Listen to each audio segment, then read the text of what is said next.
ఏది ఎందుకో ఎవరికన్నా తెలుసా? గట్టిగా అడిగితే ఎవరు ఏం చెప్పలేరు.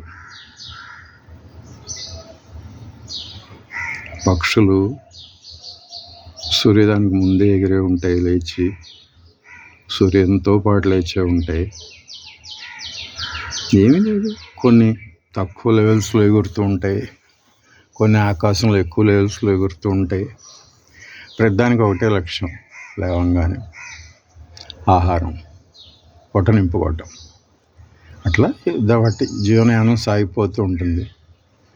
సాయంత్రం కాగానే మళ్ళీ సూర్యుడితో పాటు అవి కూడా వెళ్ళిపోతాయి. చెట్ల మీదకో, గూళ్ళలోకో, వాటి స్థానాలకు వెళ్ళిపోతాయి. మొక్కలు విత్తనాలు పడతాయి, లేకపోతే నాటబడతాయి. ఏదైనా కానీ నీళ్ళు, గాలి, వెలుతురు దొరకగానే మొలకెత్తుతాయి. వాటికి ఉన్న పరిస్థితులను బట్టి అవి నెమ్మదిగా వేళ్ళు, ఆకులు వస్తాయి, పెరుగుతూ ఉంటాయి. అంతే.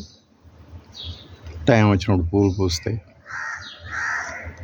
ఆ పూలకి తగిన అవకాశాలు ఏర్పడితే, పుప్పొడేది అందితే ఫలాలుగా మారుతూ ఉంటాయి.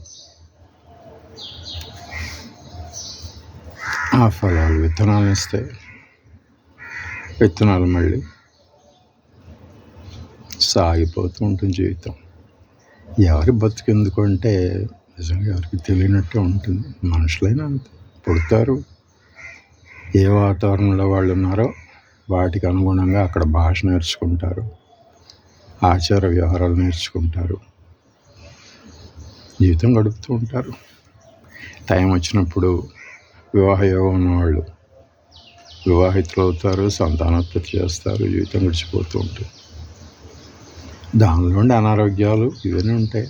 చెట్టుకైనా, పిట్టకైనా, ఏ జంతువుకైనా, మనిషికైనా టైం వచ్చినప్పుడు వెళ్ళిపోతాం. ఎందుకు ఇదంతా అంటే సృష్టి విలాసము అని చెబుతారు. సృష్టికర్త యొక్క లీల అని చెప్తారు. ఏమిటో లీల తెలుసుకోవటం తత్వం.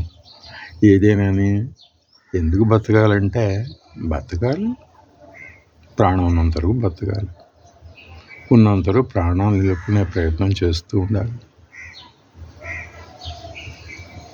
ఆరోగ్యంగా, బలంగా, టైం అయినప్పుడు